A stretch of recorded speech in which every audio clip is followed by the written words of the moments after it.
The Tennessee Titans still need help at wide receiver, but they should not trade for Terry McLaurin. I'll explain why on today's edition of Locked On Titans.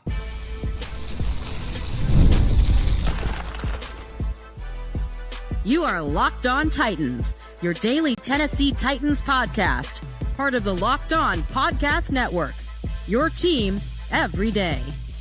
Welcome to the Locked On Titans podcast. I am your host, Tyler Rowland. Titans fans, on today's show, we're going to talk about some trade targets for the Titans and why I don't think they should look at Terry McLaurin. Also, we'll look at some potential free agent additions, and I'll tell you why I think a reunion with Jadeveon Clowney may be a smart move. Then we'll finish off with some guys who don't get as much hype as others, roster bubble guys who it's now or never for. Before we dive into all of it, though, do want to thank you for making Locked On Titans your first listen each and every day. Remember, Monday through Friday, Tennessee Titans content all year round, always for free. Make sure that you get subscribed, stay subscribed. It's your team every day. Speaking of every day, shout out to my everydayers out there tuning in Monday through Friday. Couldn't do it without you guys. If you aren't an everydayer, you need to be one. It's mandatory minicamp week. We're going to go over some moves the Tennessee Titans can make to add to the roster today. But tomorrow, we're going to take a look at what we want to see from Cam Ward at mandatory minicamp.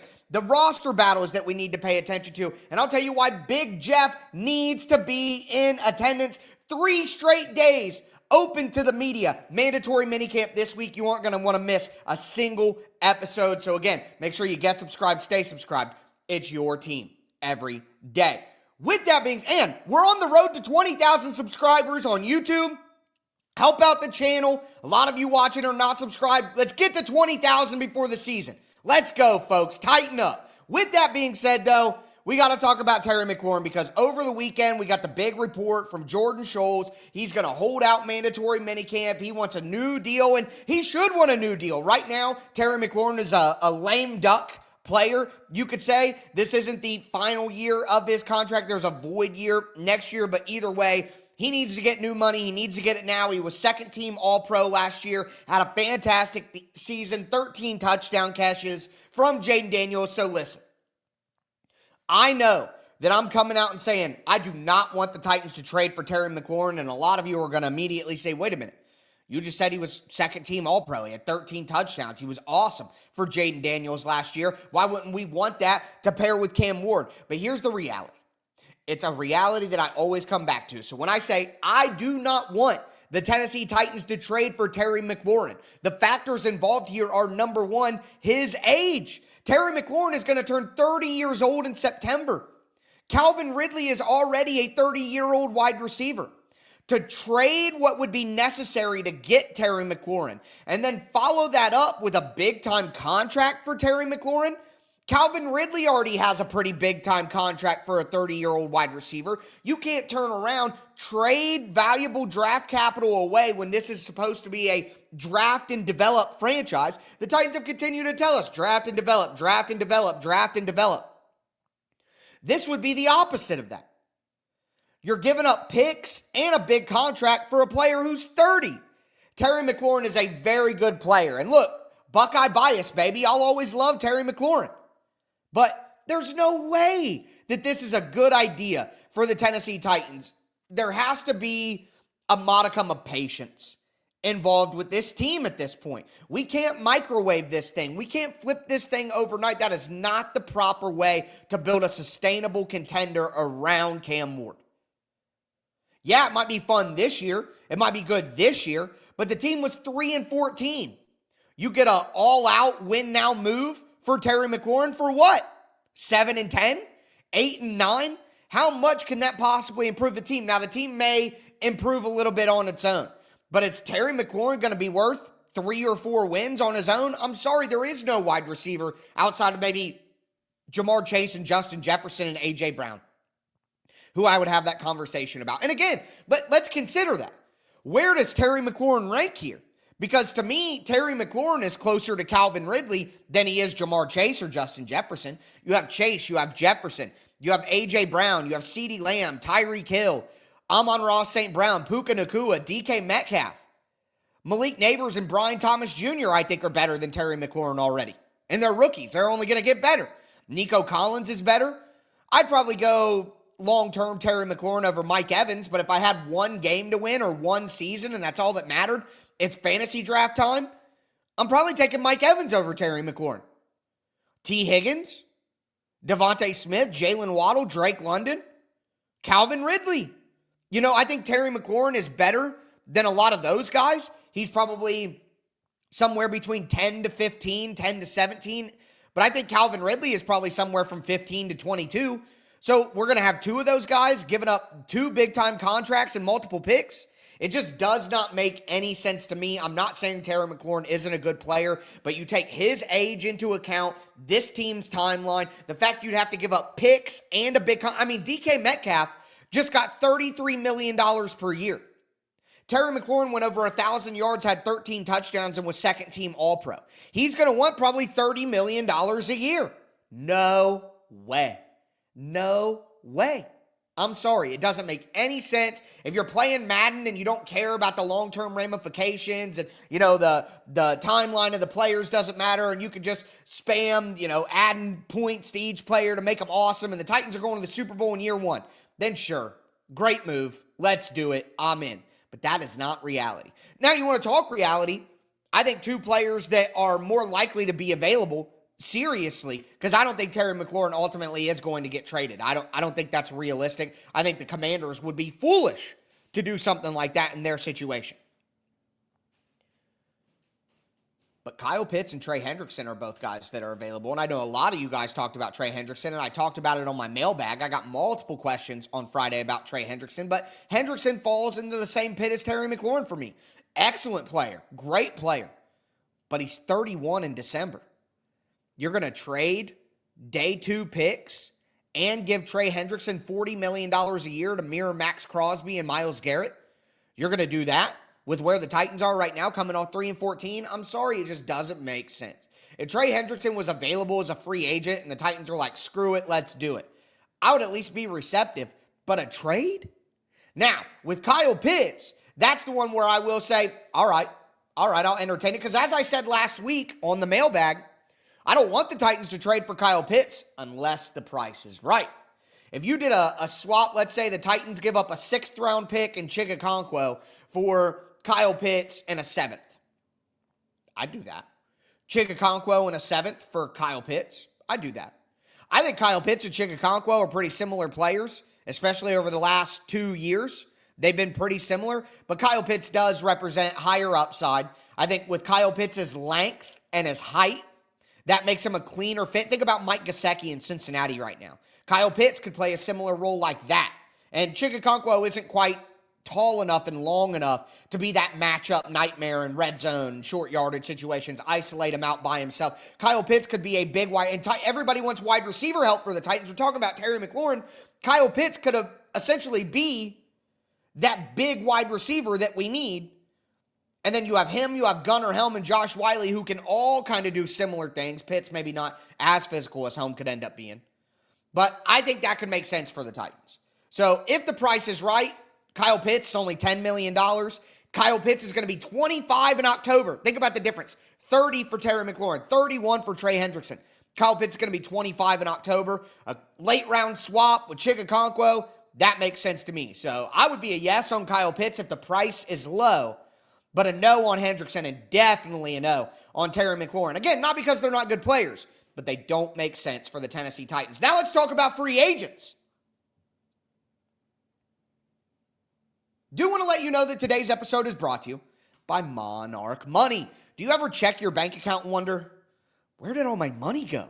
Between dining out, online shopping, entertainment, it's easy to lose track, and that's where Monarch Money comes in. Your personal CFO giving you full visibility and control over your finances. Monarch Money isn't just a budgeting app. It's a complete financial command center. You can track all your accounts, your investments, your spending, all in one place. Stop just managing your money and start building your wealth. For me, when I started using Monarch, I didn't realize just how much money I was spending on golf. But now I can budget smarter, I can save more, and I can do it without juggling multiple apps. It's all in one convenient app on Monarch to track finances, spending, and even long-term goals. Track your finances with Monarch Money. Use code LOCKEDONNFL at monarchmoney.com for 50% off your first year. That's Monarch Money.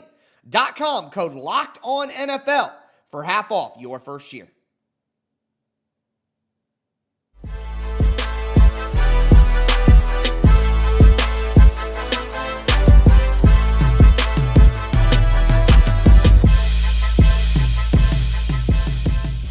Titans fans, let's continue today's edition of the Locked On Titans podcast. We talked about some trade targets the Tennessee Titans could look at. I don't think Terry McLaurin or Trey Hendrickson make sense, but Kyle Pitts could be an option. Now I want to talk about some remaining free agents that are out there that the Tennessee Titans could bring in. Remember, mandatory minicamp is this week. It's going to be Tuesday through Thursday, open to the media every single day. We're going to be recapping every single practice here on the show. Make sure that you get subscribed, stay subscribed. Tomorrow, I'm going to preview mandatory minicamp for you guys, talk Cam Ward, roster battles, Jeffrey Simmons, all of that.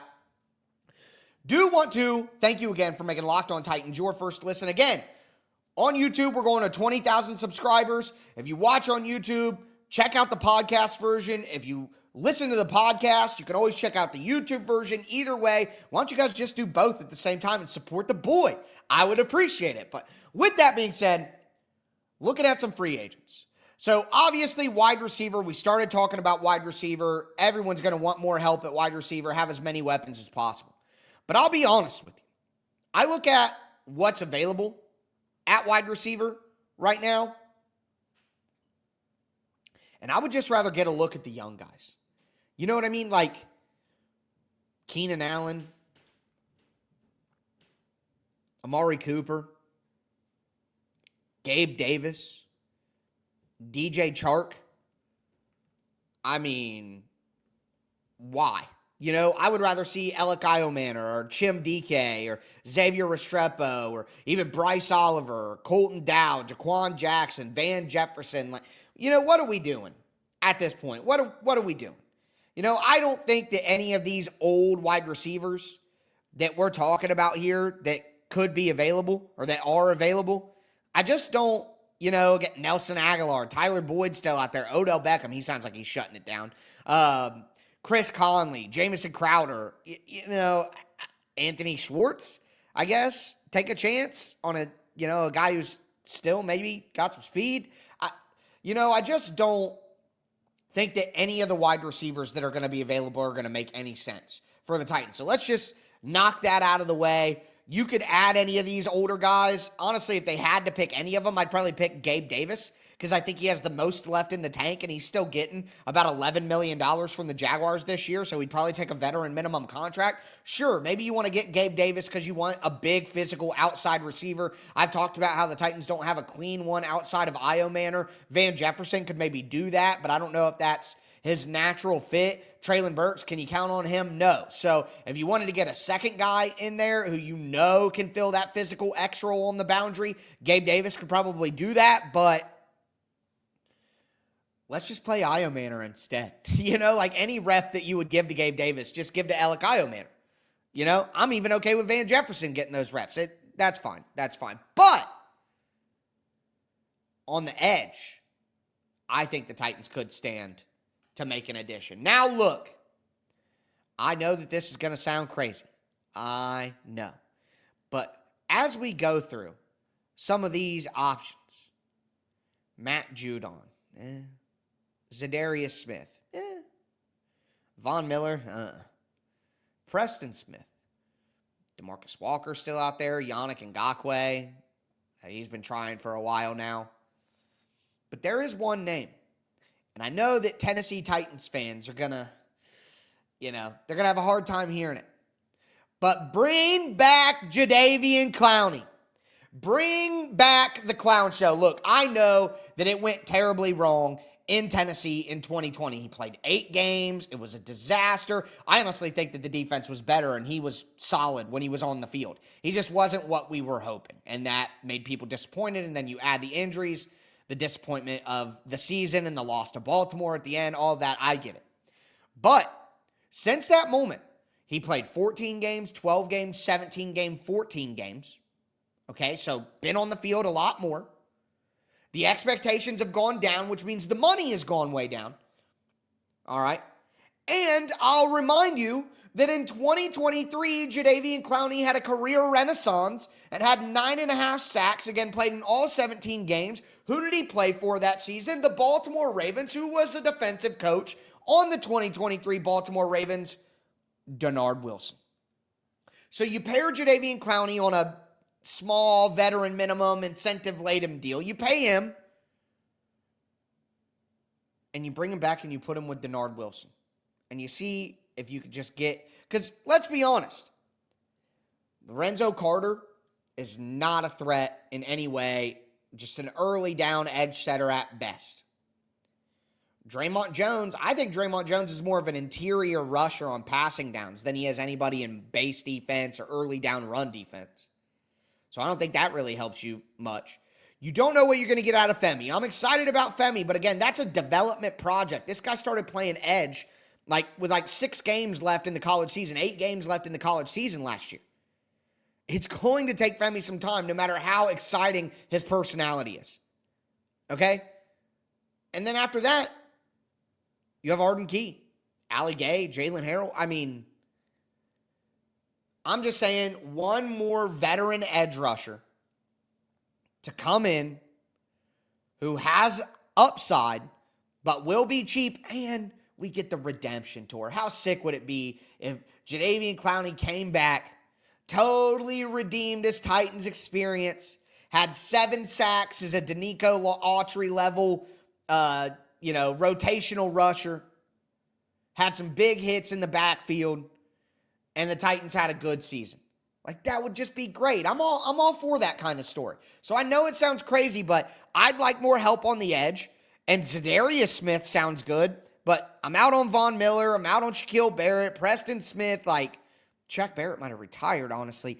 Jadeveon Clowney makes the most sense if the Titans are going to bring in a veteran edge. Now, at linebacker, I want to see these young guys, but if they totally disappoint in mandatory minicamp, these young linebackers that we've talked about, C.J. Mosley, strong veteran, similar systems and approaches on defense to what the Titans have wanted to do. Remember, Denard Wilson was with the Jets 2020, 2021, somewhere in there. So I think C.J. Mosley could make some sense if he's healthy. If the Titans just look at these young linebackers and say, it's not good enough. It's just not good enough. And mandatory minicamp could be that moment, because the gap between mandatory minicamp and training camp is where the team could probably make a lot of changes based on what they've seen in these first month of OTA practices. Hey, this guy isn't doing it. That guy isn't doing it. And we're going to talk about some of those guys who could not be here for training camp if they don't show something. At cornerback, it all depends on how L'Jarius Sneed's health is going. I think a guy like Kendall Fuller, Rasul Douglas. How is Rasul Douglas not on a team? Did I miss it? I kept trying to Google, did Rasul Douglas not sign somewhere? If L'Jarius Sneed is not going to be ready for training camp, if he's not going to be healthy enough to be ready, then bring in another veteran outside corner in Rasul Douglas. Because you can't have JBJ and Roger McCreary as your 2 outside corners. And we can talk about Gabe Jeudy-Lawley, and I'm going to in just a moment. But if Gabe Jeudy-Lawley, who has not, to this point in his career, taken a step forward, I'm bringing in Rasul Douglas. Mike Hilton is out. Now, he's been more of a slot in his career, so that might make things difficult. But, hey, that's a good, talented player who's still available. And then Asante Samuel Jr., if he is healthy, still only 25, could make some sense there as well. Give him a shot, especially, if Sneed's health isn't there. On the interior defensive line, I don't like the group outside of the top 3, Taven Bryan, Raekwon Davis. There's not a lot of good interior defensive linemen. It's hard to find guys who are that big and who are actually worth a dang. You're not finding that too often now, so it'd probably be tough for the Titans until we start to see some cut downs, some waiver claims, stuff like that as we get into July. But with that in mind, we've talked about who could be a trade option for the Titans. We've talked about who could be a free agent option for the Titans. Who on the team could be guys that get moved off the roster to get some of these guys on?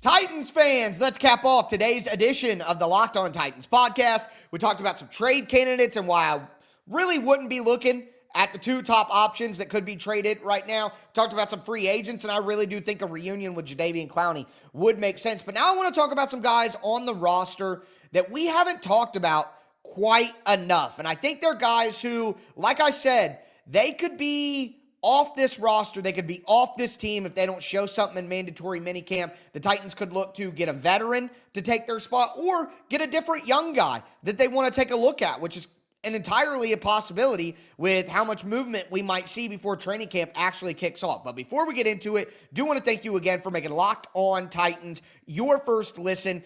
For your second listen, check out Locked On NFL Scouting. As training camp gets closer, moves continue to be made. Host Kyle Krabs and Joe Marino will make you the most informed NFL fan this offseason. Find Locked On NFL Scouting on YouTube or wherever you get your podcast. But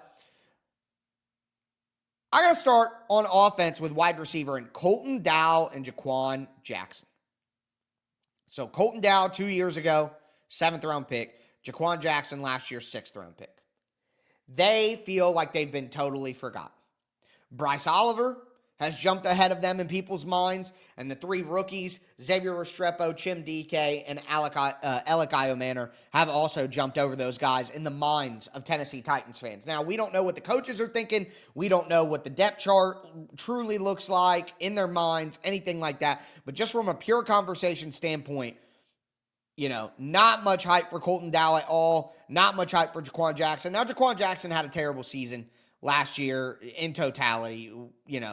Had some opportunities at wide receiver, but not a ton. Really failed in his opportunity as the punt returner. I think that he is really in trouble to make this roster. Colton Dow, however, though, we've seen Colton Dow make some plays in some of these videos at camp. We've heard some reports that Colton Dow has been, getting a lot of run and getting opportunities to not only play, but to play with people who might actually play. And I think part of that is, again, the Titans' lack of X wide receiver options. Colton Dow, remember, is 6'1", 6'2", 200-pound guy. He was expected to be a good player on special teams, was expected to add a physical element and a size element to the Titans wide receiver group, had a devastating injury, trying to come back from it now. You see the sleeve on his leg where he had the really bad knee injury. So you can tell which one it is when he's out there practicing. But my thing is Colton Dow and Jaquan Jackson are at risk of being forgotten forever and ultimately moved away. They are forgotten children from previous regimes, previous times, looking for different things, previous GMs who aren't around anymore. So I think if you're looking at guys who are on the roster bubble and it's now or never, they got to prove that they deserve to be around or they're going to get moved away for younger guys who fit more what this organization is looking for now. And it's Colton Dow and it's Jaquan Jackson. They got to step up now or they are going to get passed immediately by new guys. That, again, new guys that were actually picked, not just draft picks, but undrafted free agents and waiver claim players, other guys who were actually hand-selected by the new general manager in the new regime. Makes it tough when you're a guy from the previous regime and you haven't really worked out or shown anything. So, Colton Dow, Jaquan Jackson. At tight end, it's the same thing for Thomas Odukoye and David Martin Robinson. Look, I'm high on David Martin Robinson. I think he has a chance to make this roster. I'm going to be hyping him up throughout the summer. I think he can really give the Titans a backup to Chikakonkwo with a little bit more size. But if DMR and Thomas Odukoye don't step up this year after being kept on the roster last year by Ran Carthon, they could be gone easily. Thomas Odukoye, I don't think should be on the roster. I don't think he should have a chance. I think he's more of a good story than a good player. DMR, I think, can turn into something. But if neither of those guys show something and they get passed up by Gunnar Helm, you could say Josh Wiley too. Honestly, you could say Josh Wiley now or never. Maybe a guy like DMR passes Josh Wiley. You know what I mean? That is not out of the realm of possibility here, that DMR could pass up a guy like Josh Wiley and that Wiley's skill set is too repetitive because of a guy like Gunnar Helm. So I would say Thomas Odukoye, David Martin Robinson, and Josh Wiley. It's now or never to prove that you deserve to be around. Because if not, by the middle of training camp, by the time preseason games roll around, These guys could not be here, okay? At offensive tackle, I feel this way about 3 guys. Jalen Duncan, John Ojukwu, Andrew Rupcich. Like, they're never going to turn into starting quality players. They're always going to be guys who are barely rosterable. It is time to move on. That's why I'm higher on the free agent guys that the Titans brought in, like Ali Udoh and Sam Mustipher, Brandon Jamies. Like, the Titans brought in those veteran guys because these 3 guys right here, it's time to move on and find other young guys to develop. Like, I'm done with Andrew Rupcich. It's time to develop Jackson Slater. You see what I mean? Like, what are we doing here? You know, I don't want to deal with Jalen Duncan and John Ojukwu anymore. Let's go with Brandon Crenshaw-Dixon from Florida and see if he can develop into a swing tackle, which these guys have never been able to do. And then on defense, Jalen Harrell at edge. Ali Gay seemed to play better than him last year. Now you add Femi Oladipo. Titans make multiple additions in free agency, may make another. Like, Jalen Harrell is just getting pushed down. And I thought, we had good moments last year in the preseason, but he wasn't good in the real games. And maybe he takes a step up. And listen, he's a 7th-round pick. He was never expected to be more than, an end of the roster, special teams contributor who could maybe be an early down rotation guy against the run to spell some of the, but he's not even good enough to do that based on last year's tape. So need to see a big jump from Jalen Harrell, or he could just be cut, moved on. Let's get another young guy in here who's an undrafted free agent this year who we actually wanted and wasn't drafted by Rand Carthon. Otis Reese got injured and left the last OTA open to the media, battling with Cedric Gray and James Williams. We heard from Frank Bush, Titans linebacker coach, last week that James Williams and Cedric Gray are getting rotational reps with the ones. Otis Reese cannot afford to fall back in line. He's a year older than those guys. I mean, in terms of experience in the NFL, like he's been in the NFL a year longer than both those guys. It's time to step up, Otis Reese. If you really want to be a linebacker for the Titans, then you better prove it right now. Mandatory minicamp. I'm leagues above these guys. I'm locked in. I know what I'm doing, this and that. But if not, I could see Otis Reese getting passed up by Curtis Jacobs and Anthony Ojiri and stuff like that, like new guys. So Otis Reese was a Mike Vrabel guy. Would not be shocked if the Titans move away from him at some point during the summer. Maybe not before training camp, but if he's getting passed up by the 2 young guys in that roster battle that we'll talk about tomorrow, then what are we doing here? And then Gabe Jeudy-Lawley. Gabe Jeudy-Lawley has been getting first-team reps with L'Jarius Sneed out. He has been given an opportunity to prove that he can be the, second backup outside corner. Him and Darrell Baker battling and competing. It's time for Gabe Jeudy-Lawley to take a step up. 6'1", out of Tennessee, long arm, boundary guy. Now or never.